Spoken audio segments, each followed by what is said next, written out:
पाकिस्तान से 90 साल की 80 साल की बुढ़ियाँ आने लगेंगी, सब बिना पासपोर्ट वीजे के आएंगी, सबका स्वागत करना, उनको भारत माता बुला लेना। मुझे लगता है एक महिला ने हमारी सुरक्षा एजेंसियों के ऊपर, भारत की सुरक्षा एजेंसियों के ऊपर मुँह दिया हो और मुँह कर आ गई हो। वो गुलाम बड़े बुज़दिल हैं जो कहते हैं क्रांति बड़ी मुश्किल है, वो गुलाम बड़े बुज़दिल हैं जो कहते हैं क्रांति बड़ी मुश्किल है, और क्रांति हर मुश्किल को आसान बना देती है। तानाशाह कितना भी मजबूत हो उसे खाक में मिला देती। ठकुराए नहीं है, इसकी ठुकाई नहीं है, ये ठुकवाने आई है यहाँ। इसे थोक पीट के जब तक भारत की एजेंसियां ठीक नहीं करेंगी, सही नहीं बताएगी, जासूस है, इसकी ठुकाई। और ये भी कोई मुझे लगता है अफसर होगी है, इसे कई भाषाओं का ज्ञान है, अंग्रेजी अच्छा बोलती है सब कुछ, और कहती है 5वीं पढ़ी हूँ। मैं तो सैल्यूट मारता हूँ पाकिस्तान की शिक्षा पद्धति। नमस्कार दोस्तों, फिलहाल न्यूज में आप सभी का स्वागत है। अभी मैं दिल्ली में हूँ और हमारे साथ बैठे हैं क्रांतिकारी फौजी। सर, क्या नाम है आपका? मेरा नाम नंदा भाई राजपूत है, क्रांतिकारी आदमी हूँ और देश हित में हम काम करते हैं, राष्ट्र हित में काम करते हैं। हमारे लिए सबसे पहली सर्वोपरि है देश की सुरक्षा, तब और बाकी मूलभूत जो समस्याएं हैं देश के अंदर, उसके लिए हम आंदोलित रहते हैं और आंदोलन करते रहते हैं। सर, आपका एक वीडियो देखे थे, बहुत वायरल वीडियो हुआ था, जो सीमा हैदर के बारे में आप बोले थे, वही देखकर मैं आपके पास आया हूँ। तो सीमा हैदर के बारे में आप क्या कहना चाहिएगा?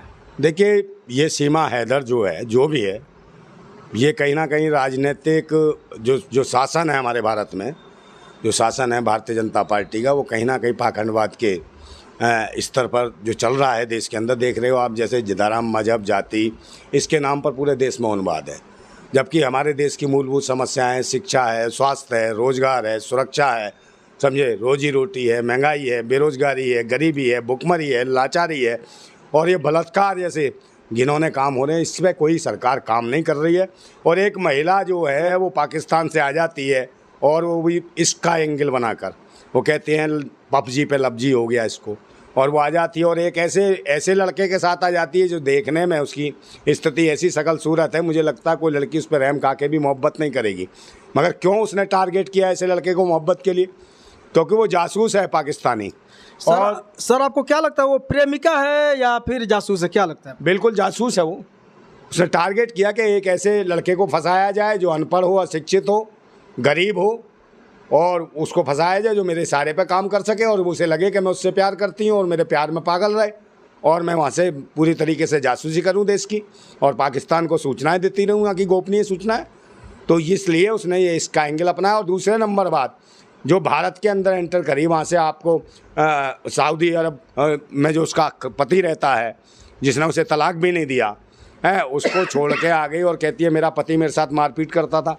एक माँ बताइए, जो 4 साल से जो व्यक्ति सऊदी अरब में रहा हो, मजदूरी कर रहा हो, और उसके पास रहा ही नहीं, तो इसकी ठुकाई और पिटाई कब कर? राइट, यही सवाल मैं आपसे करने वाला था कि जिसका पति 4 साल से सऊदी अरब में हो और 4 साल से वो अपने घर का मुंह नहीं देखा, अपने बाल बच्चों का मुंह नहीं देखा, अपने पत्नी का मुंह नहीं देखा, वो कैसे मार पिटाई कर सकता है? देखिए, वो सिर्फ इसका कुछ नहीं है, इसे कह भी सकते हैं एक हवस की पुजारन भी है, समझे नहीं? इसको एक खुजली है, खुजली, समझ रहे हो मेरी बात? वो खुजली है, और यहाँ आके बोलती है कि भाई मैं ठकुराइन हो गई। ये ठकुराइन नहीं है, इसकी ठुकाइन है, ये ठुकवाने आई है यहाँ। इसे थोक पीट के जब तक भारत की एजेंसियां ठीक नहीं करेंगी, सही नहीं बताएगी, जासूस है, इसकी ठुकाई पिटाई होनी चाहिए, इसे जेल में डालना चाहिए। जो महिला, समझे नहीं, तुम्हारे दुबई के रास्ते होती हुई, शारजाह के रास्ते होती और नेपाल में घुस के और भारत में एंट्री करती है, और उसे लेके कौन आता है? इसका यार साथ में, और वो भी इलीगल तरीके से, ना पासपोर्ट है ना वीज़ा है। तो सबसे पहला अपराध तो ये किया इसने। तो आपके कहने का मतलब कि ये अकेले नहीं आई है, 4 बच्चों को लेकर नहीं आई है, इसके साथ में और भी? नहीं भाई, अभी तो ये भक्तों की भारत माता बन गई है, भाभी भारत माता हो गई इनकी भक्तों की, जो अंधभक्त है इस देश में। लोग कह रहे सीमा भाभी है, सीमा पाकिस्तानी नहीं कर रहे, लोग कह रहे सीमा भाभी। मैं कह रहा हूँ अंधभक्तों की भाभी है वो, जो धर्म मजहब के एंगल से हर चीज़ को देख रहे हैं, देश की सुरक्षा को तवज्जो नहीं दे रहे हैं, समझे नहीं जी? और वो जो कह रहे हैं, तो मैं कह तो रहा हूँ, इनकी जो अनभक्तों की जो पाकिस्तान से भारत माता आई है ना, ये अकेली नहीं आई है, ये साथ में अनभक्तों के कई मामूओं को भी लेके आई है। 25-30 मामू आए होंगे इसके साथ, और पूरे देश में फैल गए होंगे। और ना जाने 2024 में क्या इस देश में होने वाला है, चुनावों को लेके जगह जगह बम विस्फोट होंगे और धर्म मजहब के नाम पर इस देश में उन्माद होगा। और ये चुनावों के साथ एक बड़ा एक साजिश है भारतीय देश के साथ, कि लोकतंत्र के साथ, कि देश के लोकतंत्र को ख़त्म किया जा रहा है, सीमाएं सुरक्षाओं को ऐसा खुला छोड़ा जा रहा है कि एक महिला बिना पासपोर्ट वीजे का जाती है, तो सुरक्षा एजेंसियों पर भी ताक पर रख दिया गया है। ऐसे लगता है एक महिला ने हमारी सुरक्षा एजेंसियों के ऊपर, भारत की सुरक्षा एजेंसियों के ऊपर मूत दिया हो और मूत कर आ गई हो। तो ऐसी महिला को आज़ाद। और फिर सबसे बड़ी बात कि वो जब 50 दिन गोपनीयता से रहती है, उसका जो आशिक है वो चुसा हुआ आम, समझे, और उसमें कुछ भी नहीं है। तो मैं ये पूछना चाहता हूँ, उस चुसे हुए आम को ये काट के खाएगी या चूस के खाएगी? और मैं कहना चाहता हूँ कि देश की सरकार से, हुकूमत से, एजेंसियों से, कि इस चुसे हुए आम की गुठली निकाल के ना इसको रगड़ दो ठीक से, समझे ना, पीपनी की तरह बजने लगेगा, पपैया हो जाएगा, ये सारी बात उगल देगा, इसको रगड़ो। और तो और इसको ये जो खुली छोड़ रखी है, सबसे बड़ी बात है कि इसको गिरफ्तार किया, वो भी किसके कहने पे? वो तो वकील साहब थे, एक वकील साहब को पता चला कि नकली डॉक्यूमेंट बनवाना चाहते हैं, उन्होंने फ़ोन किया, पुलिस को बुला, तब जाके इसका पता चला कि पाकिस्तान से आई है इलीगल तरीके से। और जब ये जेल में भी गई तो 2 दिन इसको रखा और 2 दिन के बाद जमानत दे दी। मुझे इसके देश की न्यायपालिका पे मुझे अजीब सा एक महसूस हो रहा है कि शंका होती है, न्यायपालिका ये कर क्या रही है? क्या वो कानून को पढ़ती नहीं है ठीक से? जो जज है, जो जिसने ये फैसला सुनाया, जो लोग छोटे मोटे मुकदमों में जमानत नहीं मिल पाती है, और एक पाकिस्तान से एक जासूस आती है भारत के अंदर और उसको 2 दिन में जमानत दे दी जाती है, और पूरे देश की इंटरनेशनल मीडिया और मेन मिस्ट्री मीडिया, गुलाम मीडिया और तो और जो भी सोशल मीडिया, सब पे उसको 1-2 दिन में छा दिया जाता है पूरे भारत के अंदर। ये क्या है? इसमें मुझे लगता है इस भारत सरकार में जो बैठी भारतीय जनता पार्टी, उसकी एक साजिश है और वो देश को गुमराह कर रही है, ताकि यहाँ की मूलभूत जो सुविधाएं हैं, जो ज़रूरतें हैं, लोग उससे वंचित रहें और धर्म मजहब के एंगल से देखें और इनकी सरकार बना दें। इसके लिए खेल किया जा रहा है। सर, वो पाकिस्तान से 12 या 18 लाख में ऐसे कुछ पैसे में ज़मीन जायदाद जो भी उसका घर मकान था, वो सारा बेच के एक प्यार के लिए आ गई। तो क्या ऐसा हो सकता है? क्या एक प्यार, वो भी चूसा हुआ आम के खातिर, वो अपना सारा धन संपत्ति बेचकर और इंडिया में आ गई? तो आपको क्या लगता है, वो प्रेमिका है या कोई जासूस है? देखिए, प्रेम का तो किसी स्तर पे नहीं, किसी एंगल से नहीं लग रही है, वो कहीं भी नहीं लग रही। वो मुझे लगता है कि जिसको अपना खसम बता रही है, वो शौहर जो है उसका, गुलाम हैदर, वो भी मुझे लगता है उसका शौहर नहीं है। ये भी प्रोपोगेंडा कि वो वहाँ काम कर रहा है, ये कर रहा है। आप देखिए, वो 4 बच्चों को लेके आई है। सन 2015 में इसकी शादी हुई, निकाह हुआ, ठीक है जी। और 2019 में इसका पति जो है सऊदी अरब चला गया। बिल्कुल। वो दौरान उसके बीच में 4 बच्चे पैदा हो गए, और 4 बच्चों की उम्र का अंतर देखिए, किसी में 1.5 साल का अंतर है, किसी बच्चे में किसी 2 साल का अंतर है। तो 4 साल में अगर 4 बच्चे पैदा होते तो 1 साल का ही अंतर होगा, मगर उनमें 2-2 साल का अंतर है। तो ये कहाँ से पैदा हुए भाई, और ये कब हुए? या अपने साथ पहले निकाह से पहले, इस निकाह से पहले भी कई निकाह करके आई थी, उनके बच्चे लेके आई है साथ, पहले ये क्लियर करे पोजीशन। या फिर इसने कैसे ये पैदा कर दिए? एक बच्चा 8 साल का है तो दूसरा बच्चा 5 साल का दिखाई दे रहा है, तो 3 साल का गैप कैसे है उसके बच्चों में? जबकि 4 साल शादी में रहे, 4 साल उसके साथ ही। 2019 से तो वो है ही नहीं गुलाम हैदर पाकिस्तान में, सऊदी अरब में मजदूरी कर रहा है।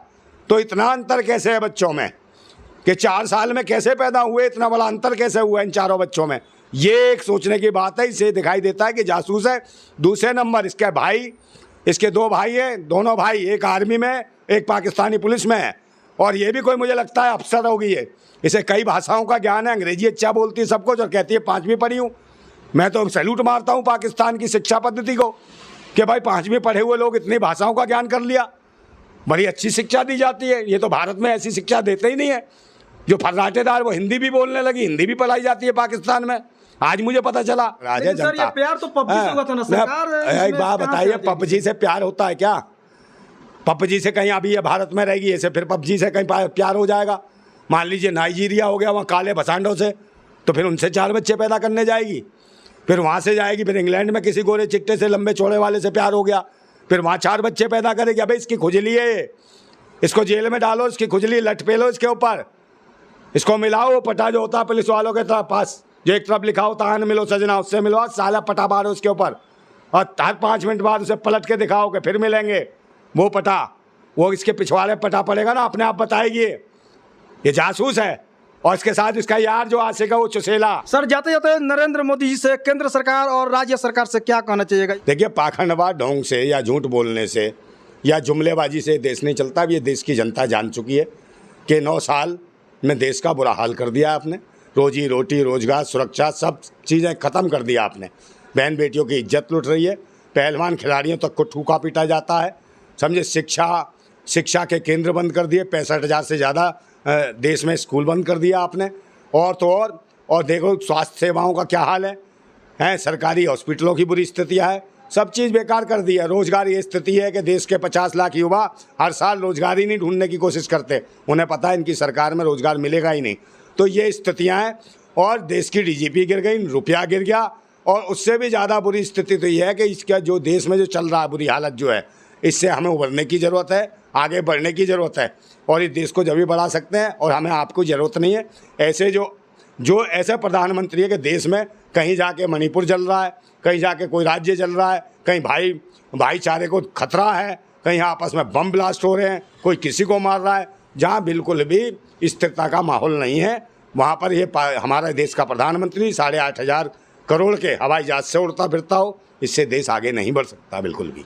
ये सरकार ऐसी है जो देश में खाद्य पदार्थों पर जिसने जीएसटी लगाई है, आटे पर, चावल पर, चीनी पर, नमक पर किस पर? जो देश के क्रांतिकारियों ने आंदोलन किया नमक के लिए अंग्रेज़ों से कि हमारे देश में अगर भाजी तरकारी भी नहीं मिल पाई हमारे गरीबों को तो कम से कम रोटी के साथ नमक मिला के खा लेगा। मगर उस नमक पे भी हरामखोर भाजपा सरकार ने जीएसटी लगाने का काम किया। ये सरकार नमक हराम सरकार है। आप लोग देख सकते हैं बहुत ही आक्रोश में है ये क्रांतिकारी जी और बहुत ही खुले मन से बात किए। और जब हम आज़ाद भारत में आज़ाद बनकर रहते हैं तो डरने की क्या बात है। हम भी तो यही चाहते हैं कि डरने सब लोग अपना अपना अधिकार समझ जाएंगे, कहीं ना कहीं हमारा देश जो है विकास के गति पे आगे बढ़ते जाएगा। और मैं भगवान से यही कामना करता हूँ कि ऐसे ऐसे क्रांतिकारी हर राज्य में, हर गाँव में, हर ब्लॉक में एक एक क्रांतिकारी हर माँ के कोख से जन्म ले कि ऐसे ऐसे क्रांतिकारी बोल के और अपने देश का विकास करवा सके। एक शेर और सुना देता हूँ, मेरा अपना है, देश की जनता को जाए, आपके क्षेत्र के लोग सुने और इसकी ओर ध्यान दें कि मैं एक शेर सुनाता हूँ, मेरा खुद का लिखा हुआ है। वो गुलाम बड़े बुज़दिल हैं जो कहते हैं क्रांति बड़ी मुश्किल है, वो गुलाम बड़े बुज़दिल हैं जो कहते हैं क्रांति बड़ी मुश्किल है, और क्रांति हर मुश्किल को आसान बना देती है, तानाशाह कितना भी मजबूत हो उसे खाक में मिला दे। वाह वाह वाह वाह, शेर सुन के बहुत ही अच्छा लगा। ये मतलब क्रांतिकारी हैं, देश के प्रति इनको इतना ना प्यार है कि मतलब देश के लिए कुछ भी कर सकते हैं ये। तो आप लोगों ने देख लिया, इनको सुन लिया और कितना बढ़िया ये अपना बात बोले, अपना प्रस्ताव रखे सरकार के सामने। चूँकि सीमा हैदर जो आई है वो अनलीगल तरीके से आई है, उसको सजा तो होनी ही चाहिए। पाकिस्तान नहीं जाएगी और ना ही सचिन की बीवी बनकर रहेगी, उसका जो जीवन है जेल में गुजरना चाहिए, तभी उसको पता चलेगा कि पाकिस्तान से भाग के आने में क्या मज़ा मिलता है।